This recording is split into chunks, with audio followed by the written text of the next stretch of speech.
الحمد لله رب العالمين وصلى الله على سيدنا محمد وعلى آله وصحبه الطيبين الطاهرين.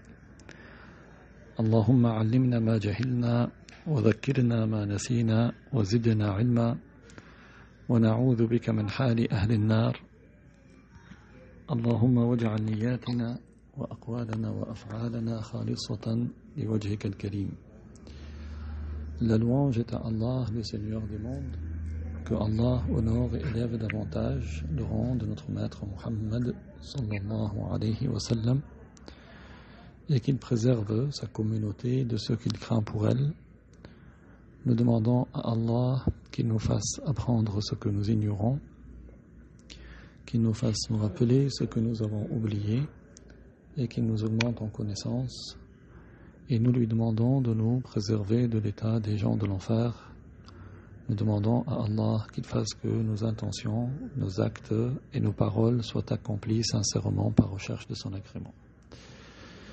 Nous avons vu la fois passée qu'il y a des jours qu'il n'est pas permis de jeûner. Donc parmi ces jours-là, il y a les jours de l'Aïd, Aïd al-Fitr, Aïd al-Adha. Il y a aussi les 3 jours de Tashriq. Ce sont les 3 jours qui suivent le jour de Aïd al-Adha. Et de même, il n'est pas permis de jeûner le jour du doute. Donc le jour du doute, il n'est pas permis de le jeûner, même si c'est par précaution. Car le prophète sallallahu alayhi wa sallam a dit La taqaddamu ramadana biyawmin aw yawmayn Soumu li ru'yatih wa aftiru li ru'yatih Fa'in ghumma alaykum fa'akmilu 'iddata sha'bana 30. Apporté par Al-Bukhari et Muslim, ainsi que les auteurs de Sunan et d'autres que. Ce hadith signifie n'anticipez pas Ramadan de 1 ou de 2 jours. Débutez le jeûne à l'observation de son croissant et terminez le jeûne à l'observation du croissant, c'est-à-dire du mois d'après, Shawwal, en l'occurrence Shawwal. Si l'observation n'a pas été possible à cause de nuages par exemple, alors poursuivez le compte de Sha'ban à 30 jours. Et Al-Bayhaqi a rapporté d'après le compagnon Ammar ibn Yasir, que Dieu l'agrée, qu'il a dit Man sama yawma shak faqad asa Abul Qasim. Celui qui aura jeûné le jour du doute, il aura désobéi à Abul Qasim. Qui est Abul Qasim? C'est-à-dire le messager de Allah sallallahu alayhi wa sallam. C'était son surnom. Alors qu'est-ce que le jour du doute? Le jour du doute, c'est le 30e jour du mois de Sha'ban. Lorsque des gens dont la parole ne suffit pas pour confirmer le jeûne parlent et prétendent l'avoir vu. Qui sont les gens dont le témoignage ne confirme pas le jeûne? Ce sont les enfants et ceux qui sont de cet ordre, comme les grands pécheurs, les femmes. Ils prétendent avoir vu le croissant de Ramadan la nuit du 30e jour. C'est-à-dire qu'autrement dit, le début du jeûne n'a pas été confirmé, l'observation du croissant n'a pas été confirmée par la parole de quelqu'un de confiance. Le jour du doute, c'est le 30e jour de Sha'ban. Ce jour-là, il n'est pas permis de le jeûner en faisant partie de Ramadan, et sous prétexte de jeûner un jour de Ramadan. Alors, il est interdit de le jeûner pour celui à qui ça ne représente pas une habitude, ça ne coïncide pas avec une habitude qu'il a. Si par exemple quelqu'un était habitué de jeûner les lundis et les jeudis, et que le jeudi coïncidait avec le 30e jour de Sha'ban, il peut le jeûner, parce qu'il n'est pas en train de le jeûner au titre du mois de Ramadan. Il est en train de jeûner pour son habitude. Une autre information utile également, c'est qu'il est déconseillé de jeûner la seule journée du vendredi pour un jeûne surérogatoire sans aucune raison. Il est déconseillé de jeûner le seul jour du vendredi surérogatoire sans raison, sauf s'il l'accompagne par un jeûne avant ou un jeûne après. Auquel cas, ça n'est plus déconseillé. Maintenant, si c'est pour un rattrapage, il n'est pas déconseillé de jeûner la seule journée du vendredi. Également, nous avons, parmi les informations qui confirment le début du jeûne, c'est ce qui est de l'habitude dans les pays des musulmans, c'est que quand le croissant est observé, il donne un coup de canon, par exemple. Ceci, c'est une information qui permet à ceux qui sont éloignés de savoir que le jeûne a commencé. Donc maintenant, pour faire suite à ce que nous avons dit tout à l'heure, ce dont le témoignage ne suffit pas pour confirmer le jeûne, ou l'observation du croissant plutôt. Ce dont le témoignage ne suffit pas pour la confirmation de l'observation du croissant. Si quelqu'un dont le témoignage n'est pas suffisant, comme par exemple un enfant ou une femme, t'informe qu'il a vu le croissant de Ramadan. Si tu as confiance en lui et tu crois en sa véracité, alors tu peux jeûner dans ce cas-là. Parce que le jeûne est confirmé par celui qui est digne de confiance, pubère, libre, saint d'esprit, qui témoigne auprès du juge qu'il a bien observé le croissant de Ramadan.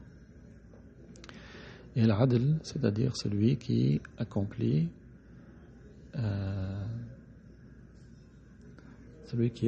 les deux obligations, qui évite les interdits, les grands péchés, et qui ne multiplie pas les petits péchés. C'est-à-dire, même s'il commet de petits péchés, ces petits péchés ne dépassent pas ses bonnes actions. Et en plus, il conserve la dignité de ses semblables, le comportement de ses pairs. Donc, si quelqu'un de confiance, avec ces caractéristiques-là, qui est digne de confiance, témoigne avoir vu le croissant, et ce témoignage auprès du juge, le juge islamique, al-Qadi, alors si le Qadi accepte ce témoignage, le jeûne devient obligatoire pour tous les gens de la ville où le croissant a été observé, ainsi que toutes les villes et régions limitrophes, lorsque le temps du lever et du coucher du soleil sont les mêmes. Mais le jeûne n'est pas confirmé pour des régions éloignées qui n'ont pas même horaire de lever et de coucher du soleil.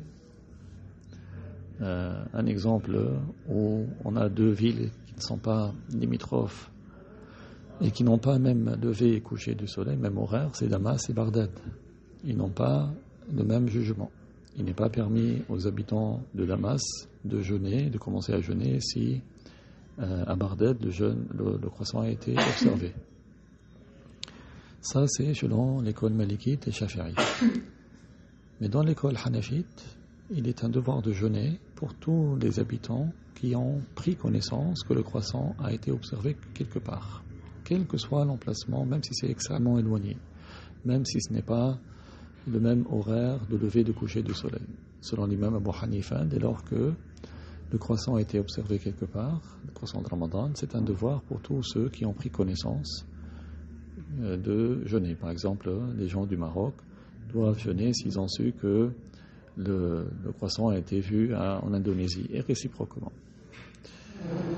Enfin, maintenant, nous passons à notre passage dans notre cours sur le jeûne, celui qui annule un jeûne de Ramadan alors qu'il n'a pas d'autorisation pour ne pas jeûner, en faisant un rapport sexuel.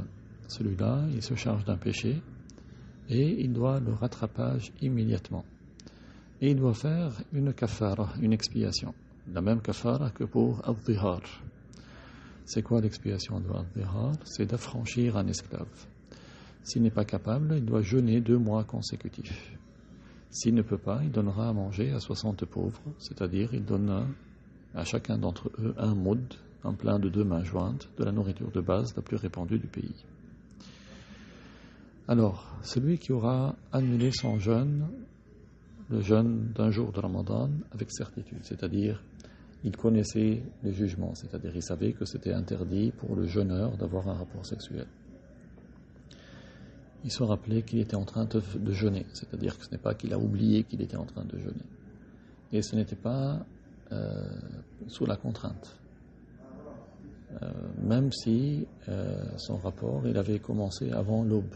Et il est resté à faire le rapport jusqu'après l'aube, sans avoir d'autorisation à ne pas jeûner. Qu'est-ce qui lui incombe? Il lui incombe d'abord le rattrapage immédiat, c'est-à-dire le 2e jour de Shawwal, juste après l'Aïd. Il tombe dans un grand péché et il doit une expiation qu'il doit donner dans l'immédiat. Cette expiation, en arabe kafara, est semblable à la kafara de al-zihar dans ses caractéristiques. En quoi consiste cette expiation? D'abord, affranchir un croyant, homme ou femme, jeune ou âgé. S'il ne peut pas, il devra jeûner 2 mois consécutifs. De sorte que s'il annule le jeûne d'un jour au milieu, il devra reprendre du début. Et ces 2 mois sont des mois lunaires.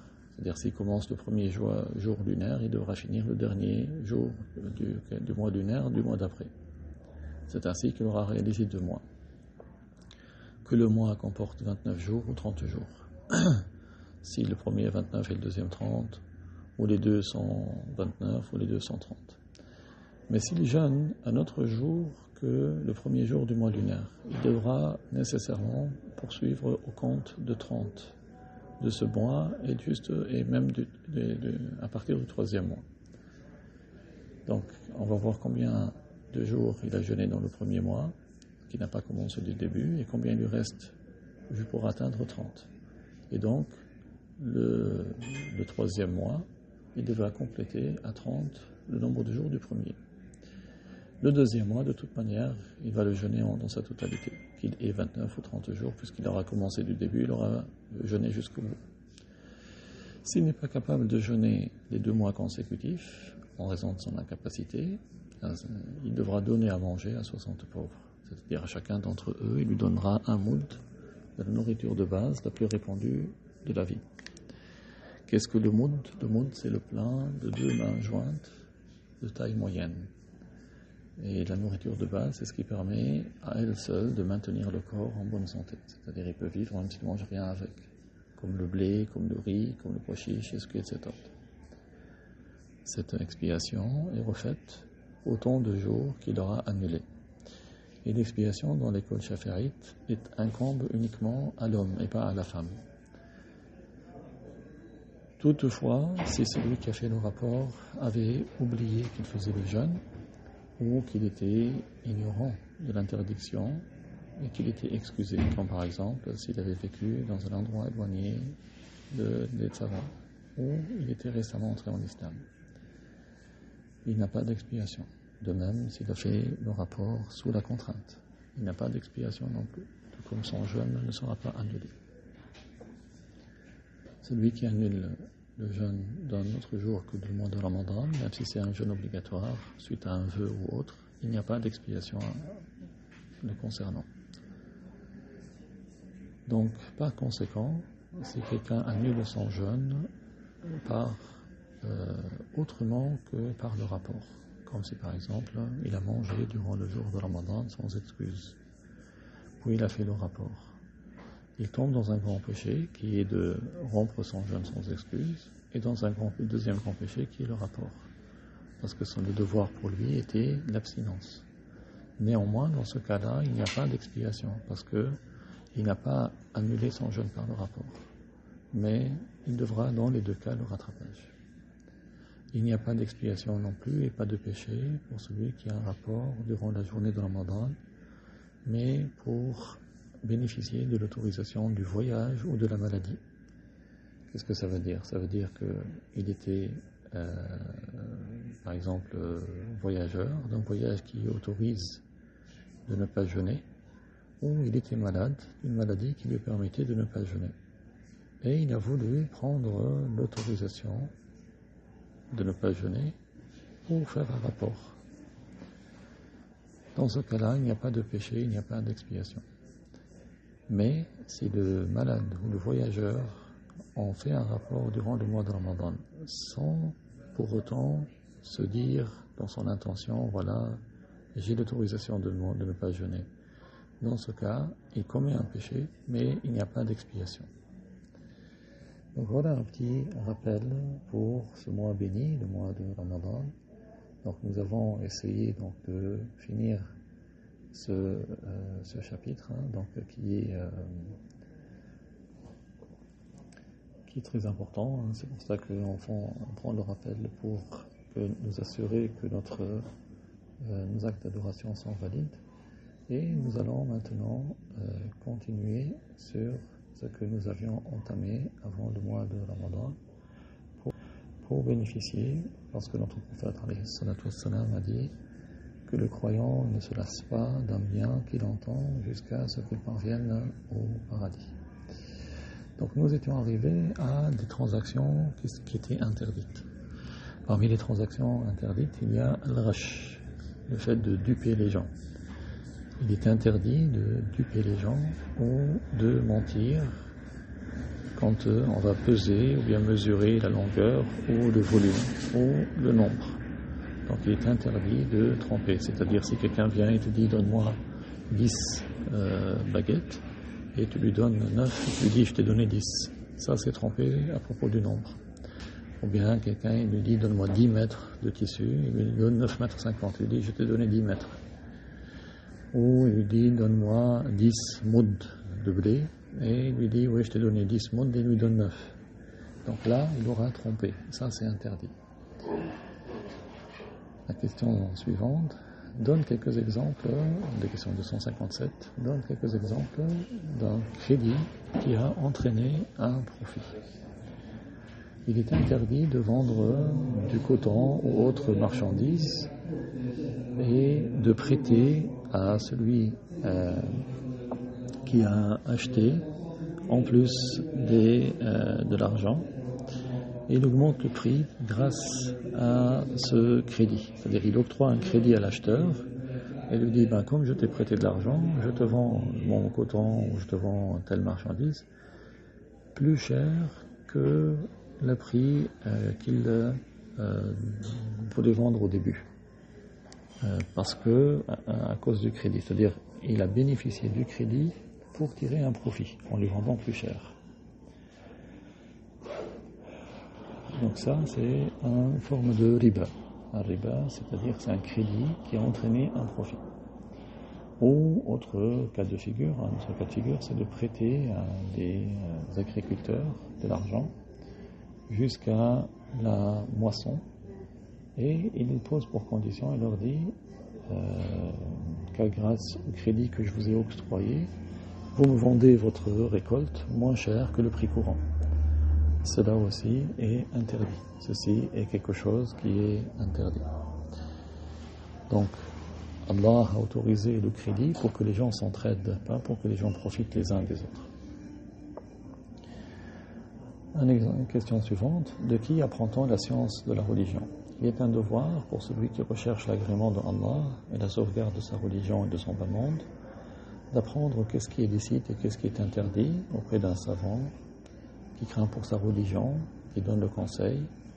L'imam, le mujtahid, le tabi'i, Muhammad ibn Sirin, que Dieu l'agrée, a dit Inna hadha al-ilma din, fanzuru amman ta'khuduna dinakum. Rapporté par Muslim, ce qui signifie, certes, cette religion, cette science, c'est la religion.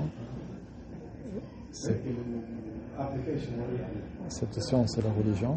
Alors, cette science et la religion, alors apprenez, vérifiez auprès de qui vous apprenez votre religion. Question suivante. Quelles sont les conditions de validité du mariage? Les conditions de validité du contrat de mariage, ce sont un tuteur, 2 témoins et 2 maris qui sont libres de ce qui empêche le mariage. Et une formule de don en mariage, ijab, comme si le tuteur dit je te donne en mariage, ou zawajtuka, ou ankahtuka, ibnati intan, et une formule d'acceptation de qaboul, comme le prétendant qui dit qabiltu ziwajaha, j'accepte son mariage, ou qabiltu hadha nikah, j'accepte ce mariage. Question 260, quel est le jugement du mariage d'un musulman avec une non-musulmane? Donc la réponse, il est valide à un musulman d'épouser une musulmane, ou bien une chrétienne, ou bien une juive seulement. La question 261, quel est le jugement du mariage d'une musulmane avec un non-musulman? La réponse, il n'est pas valide qu'une musulmane épouse un non-musulman. Et celui qui autorise cela, il aura contredit le Coran, il aura quitté l'islam. Allah Ta'ala dit فَإِنْ عَلِمْتُمُوهُنَّ مُؤْمِنَاتٍ فَلَا تَرْجِعُوهُنَّ إِلَى الْكُفَّارِ لَا هُنَّ حِلٌّ لَهُمْ وَلَا هُمْ يَحِلُّونَ لَهُمْ Surat al-Mumtahina, qui signifie dès lors que vous savez qu'elles sont croyantes, ne les laissez pas retourner auprès des non-musulmans, car ils ne sont pas licites pour elles, parce qu'elles ne sont pas licites pour eux, ils ne sont pas licites pour elles. La question 262, quelle est la condition pour le tuteur, pour le wali? Il est une condition pour le wali d'être de sexe masculin, d'être libre et d'être pubère et d'être musulman. Sauf pour ce dernier critère n'est pas une condition pour la femme qui fait partie des gens du livre. Il faut qu'il soit doté de raison. Quant au caractère de confiance, il y a divergence pour le requérir. Question 263. Quelles sont les conditions pour les deux témoins? Il est une condition pour les deux témoins qu'ils soient de sexe masculin, qu'ils soient libres, qu'ils soient pubères et qu'ils soient de confiance et musulmans et saints d'esprit. Il est une condition qu'ils connaissent la langue du contrat, qu'ils connaissent celle qui fait l'objet du contrat, soit en ayant vu son visage, soit par son nom et son ascendance. Question 264 donne des exemples de la formule du contrat de mariage. Le tuteur dit au fiancé, par exemple, زوجتك ابنتي فلانة على مهر قدره كذا. Je te donne au mariage ma fille une telle pour une dot de telle valeur. Et le fiancé, celui qui a demandé au mariage, va répondre قبلت زواجها على هذا المهر. J'accepte son mariage pour cette dot, avec la présence des deux témoins. La question suivante, combien de sortes de divorce y a-t-il? Le divorce se divise en deux catégories. Soit un divorce sarih, explicite, soit kinaya, implicite. Et le kinaya, il requiert l'intention pour être compté comme un divorce. La question 266 donne un exemple de divorce explicite. C'est que le mari dit à son épouse « Je te divorce » ou bien « Tu es divorcé ». Question 267 donne des exemples du divorce qui est kinaya, qui est implicite. C'est qu'un homme dit à son épouse « Tu m'es interdite ». Dans ce cas, s'il vise le divorce, alors le divorce a lieu, sinon il n'y a pas lieu. La question 268, celui qui cite le divorce, il mentionne le divorce par 3 fois en une seule assemblée. Il est compté 3 fois. Qui parmi les savants a dit cela? Eh bien, le divorce triple est compté 3 fois par l'unanimité. Cette unanimité a été rapportée par Ibn al-Munzir dans son livre Al-Ijma' et d'autres. Et c'est la voix des savants mujtahid comme Shafi'i, Malik, Abu Hanifa, Ahmad et d'autres. Il y a donc que certains égarés qui ont contredit, et ceux qui ont contredit, ils auront quitté l'unanimité. Question de 269. Si un mari divorce son épouse une fois ou 2 fois, est-il une condition pour qu'il la reprenne pendant la période d'attente postmaritale qu'il y ait un nouveau contrat de mariage? La réponse, non. Il n'est pas une condition de voir un nouveau contrat de mariage. Il suffit qu'il lui dise par exemple « Je reprends mon épouse à mon mariage ». Et même s'il le dit tout seul, je reprends mon épouse à mon mariage. Mais si la période d'attente postmaritale s'est écoulée, il aura besoin d'un nouveau contrat. Nous passons maintenant au chapitre des devoirs du cœur. Question 270 parle de croire en Dieu et croire en ce qui est parvenu de Dieu, et croire au messager de Dieu et en ce qui est parvenu du messager de Dieu. La réponse, parmi les devoirs des personnes responsables et qui font partie des actes du cœur, il y a croire en Dieu. Et ça, c'est la base de tous les devoirs. Ça veut dire la croyance catégorique en l'existence d'Allah tel qu'il est digne de lui. Il s'agit de la confirmation de son existence sans comment, sans quantité et sans endroit. Et on joint cela avec la croyance en ce qui est parvenu du messager de notre maître Muhammad. Ce que notre maître Muhammad sallallahu alayhi wa sallam a amené de Allah Ta'ala en tant que croyance en lui, qu'il est bien envoyé messager de Dieu, en la croyance en la véracité de ce qu'il a amené de la part de Allah Ta'ala. Question suivante parle de la sincérité dans les actes d'obéissance. Parmi les actes du cœur, qui sont un devoir, il y a la sincérité. Al-Ikhlas. La sincérité, c'est un acte, c'est le fait d'accomplir l'acte d'obéissance à Dieu, c'est-à-dire de ne pas rechercher par un acte d'obéissance l'éloge des gens, de ne pas rechercher que les gens le traitent avec respect et glorification. La question suivante parle de regretter d'avoir commis des péchés. Parmi les devoirs du cœur, il y a le fait de se repentir des péchés, que ce soit des grands péchés ou des petits péchés. C'est le regret. Il est un devoir que le regret soit en raison du fait d'avoir désobéi à Allah. Parce que si quelqu'un regrette juste parce qu'il a été dévoilé au grand jour devant les gens, qu'on lui a fait un scandale, cela n'est pas le repentir qui est obligatoire. Question suivante, qu'est-ce que le tawakkul, le fait de se fier à Allah? Le tawakkul, c'est le fait de se fier à Dieu. Il est un devoir pour l'esclave qui se fie totalement à Dieu parce que Dieu est le créateur de toutes choses. Les choses qui sont utiles, les choses qui sont nuisibles et tout ce qui entre en existence. Nul autre qu'Allah ne crée la nuisance ni ne crée le profit. Allah seul est le créateur. La question suivante, quelle est la signification de al-muraqabah, le fait de se surveiller pour Dieu? Parmi les devoirs du cœur, il y a le fait de se surveiller pour Dieu. Le fait de se surveiller pour Dieu, c'est de maintenir la crainte de Dieu dans le cœur, en évitant ce qu'Allah a interdit, en accomplissant ce qu'Allah a ordonné d'accomplir.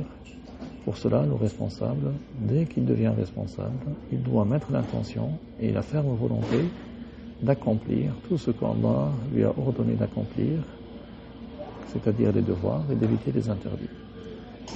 Question suivante. Quel est le sens de se satisfaire de Dieu? Il est un devoir pour celui qui est responsable de se satisfaire de Allah, c'est-à-dire de ne pas émettre d'objection contre Allah, ni par le cœur, ni par les termes, dans son fort intérieur et en apparence, pour tout ce qu'Allah a destiné et prédestiné. La personne responsable doit se satisfaire de Allah pour sa prédestination du bien et du mal, pour sa prédestination de ce qui est doux et ce qui est amer, pour sa prédestination de toutes choses, pour ce qui est satisfaisant et ce qui est triste, pour le repos et la douleur. Bien sûr, il y a une différence entre ce qui est prédestiné, ce qui est créé, et le fait que Dieu prédestine. Ce qui est prédestiné, il peut faire partie de ce que Dieu agrée, il peut faire partie de ce que Dieu n'agrée pas. Ce qui est prédestiné et que Dieu agrée, l'esclave doit l'aimer. Et ce qui est prédestiné et que Dieu n'agrée pas, comme les choses interdites, l'esclave doit les détester. Parce que Allah ne les agrée pas. Parce que Allah a interdit à ses esclaves de les commettre.